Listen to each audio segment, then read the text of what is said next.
কি মাছ করছো বৌদি? তারা বন্ধ করো আমি কি মাছ এটা সেটা জানি। জিন্দা মাছ।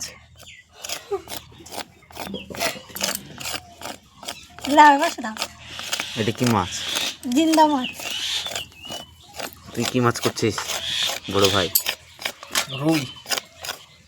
এইটুকু রুই? কত বড় হবে? এটা হচ্ছে দেশি রুই। এই রুইটা তো আমার বৌদির লাগবে একলা।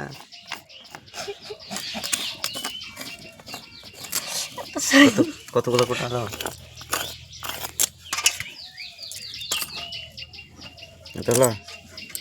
আরো মাছ আছে। বৌদি একাই খেয়ে নেবে। আরো মাছ আছে। গাইস এটা কমেন্ট করে বলবো, এটা তোমাদের ওখানে কি মাছ বলা হচ্ছে? ওটা ছটা হয়তো ভালো করে বোঝা যাচ্ছে না।